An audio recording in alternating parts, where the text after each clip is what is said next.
আসসালামু আলাইকুম রহমতুল্লাহ। সবাই কেমন আছো? আশা করি তোমরা সবাই ভালো আছো। শরীফিয়া অনলাইন প্ল্যাটফর্মের অন্তর্গত ক্লাসিক্যাল একাডেমির পক্ষ থেকে আমি আছি মাহফুজুর রহমান। আজ তোমাদের সাথে শেয়ার করব তোমাদের ইংলিশ ফার্স্ট ইয়ারের অত্যন্ত গুরুত্বপূর্ণ একটি টপিক, মেহেরজান।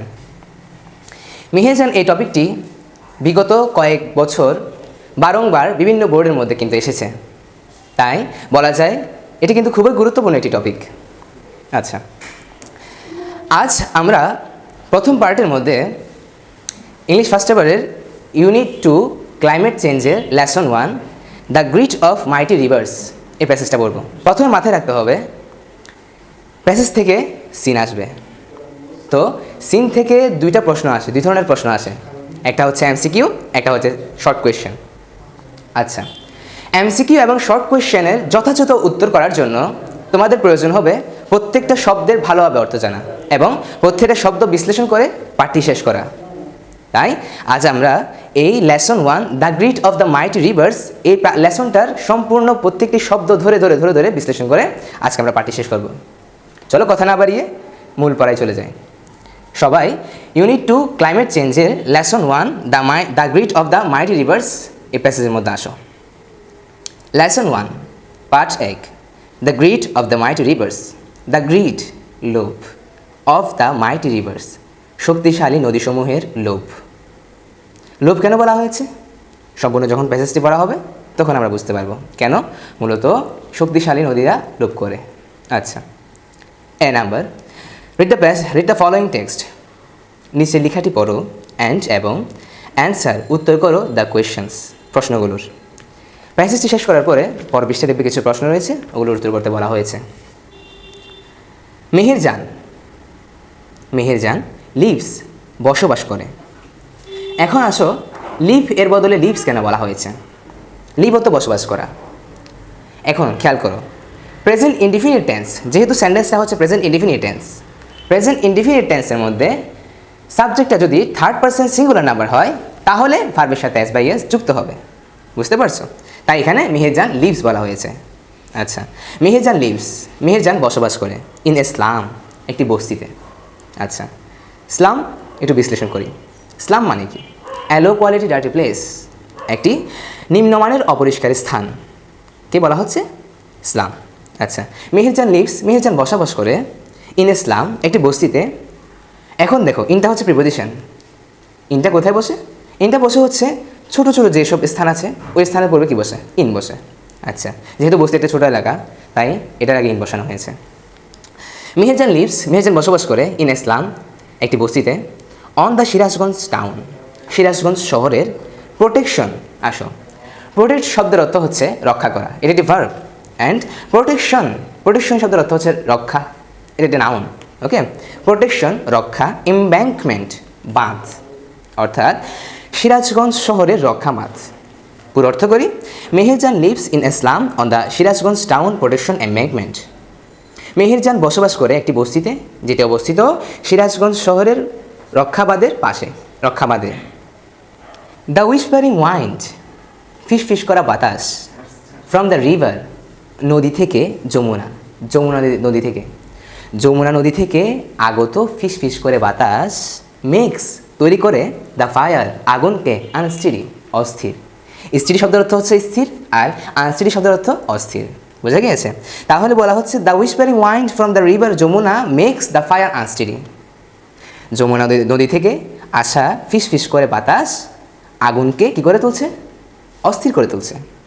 সম্ভবত মেহেরজান আগুন জ্বালিয়েছে কোথায়? যমুনা নদীর পাড়ে। এখন যমুনা নদীর পাড় থেকে আসা বাতাস মেহেরজানের আগুনকে অস্থির করে তুলছে। দ্য ডান্সিং ফ্ল্যামস, আগুনের নাচন অথবা আগুনের শিখার নাচন। রিমাইন্ড, স্মরণ করিয়ে দিচ্ছে মেহেরজানকে। আগুনের নাচন মেহেরজানকে স্মরণ করিয়ে দিচ্ছে অফ দ্য টার্মোয়েল, অশান্তির কথা, ইন হার লাইফ, তার জীবনের অশান্তির কথাগুলো ওই যে আগুনের নাচন, বাতাসের কারণে যে আগুন অস্থির হয়ে আছে, ওই অস্থির হওয়া আগুন মেহেরজানকে মনে করিয়ে দিচ্ছে তার অশান্তির কথাগুলো। নট লং অ্যাগো, বেশি দিন হয়নি, মেহেরজান হ্যাড এভরিথিং, মেহেরজানের সবই ছিল। কী কী ছিল বর্ণনা দিচ্ছে এখন। এ ফ্যামিলি, একটি পরিবার ছিল, অ্যারেবল ল্যান্ড, চাষযোগ্য জমি ছিল, অ্যান্ড এবং ক্যাটল, গবাদি পশু ছিল।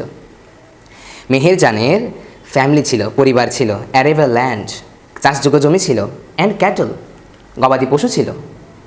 আচ্ছা, the erosion of the Yamuna, যমুনার ভাঙন অর্থাৎ যমুনা নদীর ভাঙন, গ্র্যাজুয়ালি ধীরে ধীরে, কনজিউমড গ্রাস করেছে। দ্য যমুনা গ্র্যাজুয়ালি গ্রাস করেছে। দ্য ইরোশন ভাঙন অফ দ্য যমুনা নদীর ভাঙন, গ্র্যাজুয়ালি ধীরে ধীরে, কনজিউমড গ্রাস করেছে, অফ অল হার ল্যান্ড তার সকল জমি গ্রাস করেছে। প্রপার্টি সম্পদ, তার সকল জমি জমা কী করেছে? গ্রাস করেছে। কে? যমুনার নদী ভাঙন। আচ্ছা, ফাইনালি এটি অবশেষে ক্লেইমড কেড়ে নিয়েছে, হার অনলি শেল্টার তার একমাত্র আশ্রয়স্থল কেড়ে নিয়েছে, ডিউরিং সময়ে, দ্য লাস্ট মনসুন গত বর্ষায় এটি তার একমাত্র আশ্রয়স্থল, অর্থাৎ মেহেরজানের একমাত্র আশ্রয়স্থল যেটা ছিল ওটাও কেড়ে নিয়েছে। আচ্ছা, ইট টুক দ্য রিভার নদীটি সময় নিয়েছে, অনলি এ ডে শুধুমাত্র একদিন, টু ডিভোর গ্রাস করতে, মেহেরস হাউস মেহেরের ঘর, ট্রিস মেহেরের গাছপালা, ভেজিটেবল গার্ডেন শাকসবজির বাগান, অ্যান্ড দ্য ব্যাম্বো বাস এবং বাঁশঝাড়। মেহেরজান ছিল হচ্ছে তোমার একটা নদীর পাশে, যমুনা নদীর পাশে ছিল। তো যমুনা নদীর পাশে যেখানে ছিল সেখানে হচ্ছে তার গাছ ছিল, তার বাড়ি ছিল, তার ভেজিটেবল গার্ডেন সবজি বাগান ছিল, এবং ব্যাম্বো বাঁশঝাড় ছিল। এগুলো সবগুলোই শুধুমাত্র একদিনে কী করেছে? গ্রাস করে নিয়েছে। কে? যমুনা নদী। শি হ্যাড তার ছিল, আ হ্যাপি ফ্যামিলি একটি সুখী পরিবার, একদা একটি সুখী পরিবার ছিল। ওভার দ্য ইয়ার্স বছরের পর বছর ধরে, সে হারিয়েছে, হার হাজব্যান্ড তার স্বামীকে, অ্যান্ড হার ফ্যামিলি তার পরিবারকে হারিয়েছে, টু ডিজিজেস রোগে। কী রোগ? বর্ণনা দিচ্ছে। দ্যাট ক্রুয়েল হাঙ্গার, ক্রুয়েল অর্থ হচ্ছে নিষ্ঠুর, হাঙ্গার মানে হলো ক্ষুধা, নিষ্ঠুর ক্ষুধা, অ্যান্ড এবং পোভার্টি দারিদ্রতা এবং নিষ্ঠুর ক্ষুধা, এই দুটি রোগের কারণে সে হারিয়েছে তার স্বামীকে, সে হারিয়েছে তার পরিবারকে। আচ্ছা, ব্রড টু দ্য ফ্যামিলি যা তার পরিবারের মধ্যে এসেছে।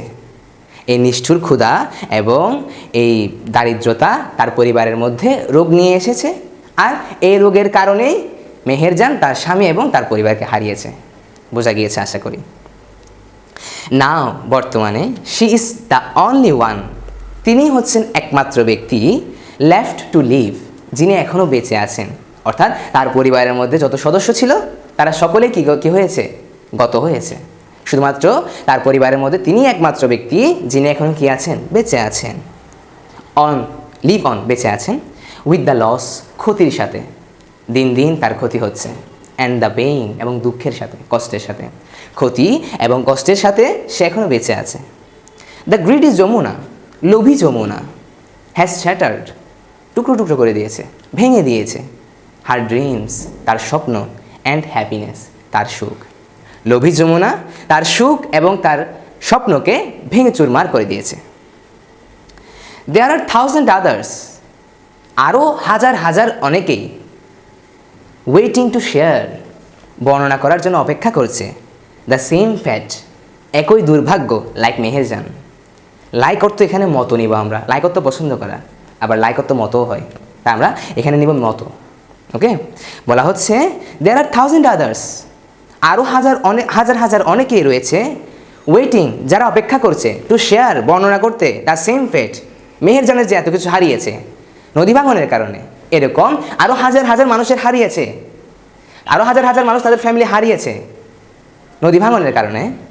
এই তারা ওয়েটিং টু শেয়ার তারা অপেক্ষা করছে, দ্য সেম ফেট একই ধরনের দুর্ভাগ্য মেহেরজানের মতো, একই ধরনের দুর্ভাগ্যগুলো বর্ণনা করতে, লাইক মেহেরজানের মতো। আচ্ছা, Bangladesh is a land of rivers Bangladesh হলো নদীমাতৃক দেশ, সাম অফ হুজ ব্যাঙ্কস তার মধ্যকার থেকে কিছু নদী, আমি একটু বিশ্লেষণ করি। সাম অফ কিছু, হুজ বলছে না, হুজটা হচ্ছে দোজ রিভার্স, ওই সকল নদীর ব্যাঙ্কস, তীর, ওই সকল নদীর কিছু কিছু নদীর তীর ওভারফ্লো, উচ্চমাত্রায় প্লাবিত হয়, অথবা ইরোড, ভাঙন হয়, ভাঙে ডিউরিং মনসুন, বর্ষাকালে। স্বাভাবিক বিষয়, আমরা দেখতে পাই বর্ষাকালে হচ্ছে যখন অতিরিক্ত মাত্রায় বৃষ্টি হয়, নদী ভাঙন হয়। এটাই বলছে বাংলাদেশ যেহেতু নদীমাতৃক দেশ, তার মধ্যকার থেকে কিছু যেগুলো বড় বড় নদী রয়েছে, ওই সকল নদীগুলো কি হয়, এই বর্ষাকালে ভাঙন শুরু করে অথবা কি হয়, উচ্চপ্লাবিত হয়। আচ্ছা, ইরোশন, নদী ভাঙন ইজ এ হার্শ রিয়ালিটি, এটি একটি কঠোর বাস্তবতা। ইরোশন, নদী ভাঙন ইজ এ হার্শ রিয়ালিটি, এটি একটি কঠোর বাস্তবতা ফর দ্য পিপল, ওই সকল লোকের জন্য, লিভিং অ্যালোন, যারা বসবাস করে অ্যালং দ্য রিভার, নদীর পাশে, রিভার ব্যাঙ্কস, নদীর তীরের পাশে। তো নদী ভাঙন হচ্ছে একটি কঠোর বাস্তবতা কাদের জন্য, যারা হচ্ছে নদীর তীরে বসবাস করে, তারাই বুঝতে পারে নদী ভাঙন কতটা মারাত্মক একটি বাস্তবতা। আচ্ছা, লাইক দ্য যমুনা,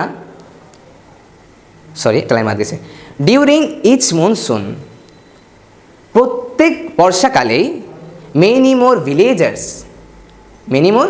ভিলেজার্স, অধিকাংশ গ্রামের লোকেরা আর থ্রেটেন্ড, তারা হুমকির মুখে পড়ে, বাই দ্য মাইটি রিভার্স, শক্তিশালী নদীগুলোর কারণে। এই যে নদীগুলো যে উচ্চ প্লাবিত হচ্ছে, প্লাবিত হওয়ার কারণে তারা হুমকির মুখে পড়ছে, তাদের ঘর বাড়ি চলে যাচ্ছে, তাদের ফ্যামিলি হারিয়ে ফেলছে তারা। কেন? ওই যে নদী ভাঙনের কারণে। বুঝা গেছে? আচ্ছা, লাইক দ্য যমুনা, এখন বর্ণনা দিচ্ছে ওই যে শক্তিশালী নদীগুলো আছে, এগুলোর মধ্যে কয়েকটা বর্ণনা দিচ্ছে। লাইক দ্য যমুনা, যমুনার মতো, দ্য পদ্মা, পদ্মার মতো, অ্যান্ড দ্য মেঘনা, পদ্মা, যমুনা, মেঘনার মতো, এই যে বিশাল শক্তিশালী নদী যেগুলো রয়েছে, এই নদীগুলো যখন বর্ষাকালে উচ্চ প্লাবিত হয়, এই নদীগুলোর পাহাড়ের মধ্যে যারা বসবাস করে তারা হুমকির মুখে থাকে। আশা করি বোঝা গিয়েছে। ইট ইজ এস্টিমেটেড, এটি ধারণা করা হয়, দ্যাট যে রিভার এরোশন, নদী ভাঙন, মেক্স, তৈরি করে, অ্যাট লিস্ট, অন্ততপক্ষে 1 লাখ পিপল, 1 লক্ষ মানুষ, হোমলেস, বাড়িঘরহীন, বাড়ি ছাড়া করে দেয়। এই যেটি ধারণা করা হচ্ছে যে প্রতি বছরই 1 লক্ষ মানুষকে এই নদী ভাঙন কি করে, বাড়ি ছাড়া করে, গৃহহীন করে। আচ্ছা, এভরি ইয়ার, প্রতি বছর, ইন বাংলাদেশের মধ্যে প্রতি বছর লক্ষাধিক মানুষকে এই নদী ভাঙন বাড়িহীন করে, গৃহহীন করে। আচ্ছা, ইনফ্যাক্ট, এমনকি রিভার এরোশন, নদী ভাঙন, is one of the main dangers, এটি হচ্ছে অন্যতম একটি বড় বিপদ, কজড বাই, যেটি ঘটে থাকে ক্লাইমেট চেঞ্জ, ঋতু পরিবর্তনের কারণে, জলবায়ু পরিবর্তনের কারণে এই নদী ভাঙন যে হয়ে থাকে, এটি হচ্ছে অন্যতম একটি বিপদ। জলবায়ু পরিবর্তনের কারণে যেসব বিপদ হয়ে থাকে, নদী ভাঙন হলো তার মধ্যে অন্যতম একটি বিপদ। ইফ উই কান্ট, আমরা যদি না পারি, টেক, নিতে। আচ্ছা, কান্টটা কি? কান্টটা ছিল ক্যানট, ক্যানটকে সংক্ষিপ্ত হবে কান্ট করা হয়েছে। ইফ উই ক্যান্ট, আমরা যদি না পারি, টেক, নিতে, প্রম্পট অ্যাকশন, দ্রুত পদক্ষেপ, আমরা যদি দ্রুত পদক্ষেপ নিতে না পারি, টু অ্যাডপ্ট, মানিয়ে নিতে, টু দ্য ক্লাইমেট চেঞ্জ, জলবায়ু পরিবর্তনের সাথে, বর্তমান পরিবেশের মধ্যে বর্তমানে যে জলবায়ু পরিবর্তন হচ্ছে, এই জলবায়ু পরিবর্তনের সাথে যদি আমরা মানিয়ে নেওয়ার জন্য পদক্ষেপ নিতে না পারি, দ্রুত পদক্ষেপ যদি আমরা নিতে না পারি, তাহলে কি হবে বলতেছে এখন, there will be thousands of more Meherjans, মেহেরজানের মতো আরও হাজার হাজার মেহেরজান তৈরি হবে, ইন আওয়ার টাউনস, আমাদের শহরে। There will be thousands of Meherjan, there will be thousands of more Meherjans, হাজার হাজার মেহেরজান তৈরি হবে, ইন আওয়ার টাউনস, আমাদের শহরে, অ্যান্ড ভিলেজেস, আমাদের গ্রামগুলোতে, এভরি ইয়ার, প্রতি বছর। বোঝা গেছে? একটু সামারি করি। মেহেরজান এমন একজন ব্যক্তি যে তার পরিবার হারিয়েছে, তার স্বামী হারিয়েছে, তার জমি হারিয়েছে, তার আবাসযোগ্য জমি ছিল ওগুলো হারিয়েছে, তার পশু পাখি হারিয়েছে, তার ভেজিটেবল গার্ডেন ছিল ওগুলো হারিয়েছে, একমাত্র নদী ভাঙনের কারণে। এখন বাংলাদেশ হচ্ছে একটি নদীমাতৃক দেশ, তাই বিভিন্ন নদী কী হয়, বর্ষাকালে প্লাবিত হয় অথবা ভাঙন হয়। এই যে প্লাবিত হয় অথবা ভাঙন হয়, এটি ধারণা করা হচ্ছে যে এই যে প্লাবন আর ভাঙন এটি লক্ষাধিক মানুষকে গৃহহীন করছে। বর্তমান সময়ের মধ্যে লক্ষাধিক মানুষকে গৃহহীন করে দিচ্ছে। আমরা যদি এটির বিরুদ্ধে পদক্ষেপ নিতে না পারি, জলবায়ু পরিবর্তনের সাথে মানিয়ে নিতে না পারি, তাহলে এরকম যে মেহেরজান হারিয়েছে এরকম আরও অনেকেই, আরও হাজার হাজার মেহেরজান আমাদের শহরে এবং গ্রামের মধ্যে তৈরি হবে। বোঝা গেছে? আশা করি তোমরা প্রতিটা শব্দ এবং প্রতিটা লাইন বুঝতে পেরেছো। যদি কোনো বিষয় বুঝতে না পারো তোমরা কমেন্টে জানিয়ে দিবে।